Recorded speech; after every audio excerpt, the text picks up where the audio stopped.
ખાખરા સાહેબજીના મુવાડા સલકી ઓગજીના મુવાડાઓની શાળામાં 75મા પ્રજાસત્તાક દિવસની ઉજવણી કરવામાં આવી.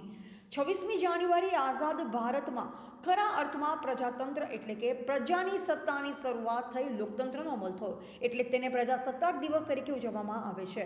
વર્ષ 1947માં દેશને અંગ્રેજોથી આઝાદી મળી, પરંતુ 3 વર્ષ પછી 26 જાન્યુઆરી 1950ના રોજ ભારતમાં બંધારણ અમલમાં આવ્યું, જેમાં ડૉક્ટર ભીમરાવ આંબેડકરે બંધારણના સમિતિની અધ્યક્ષતા કરી. જ્યારે ગાંધીનગર જિલ્લાના દહેગામ તાલુકાના અલગ અલગ ગામો સલકી, ખાખરા સાહેબજીના મુવાડા, ઓગજીના મુવાડાઓની શાળાઓમાં 26 જાન્યુઆરીની ભવ્ય ઉજવણી ધ્વજ ફરકાવી કરવામાં આવી.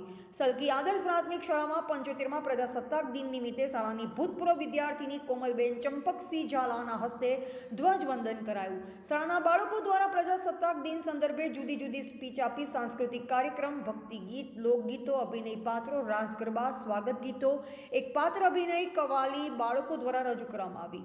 શાળાના આચાર્યશ્રીએ 75મા પ્રજાસત્તાક દિન નિમિત્તે પ્રવચન આપ્યું અને વાલી સંમેલન યોજી બાળકોના શિક્ષણ અંગે માર્ગદર્શન આપ્યું.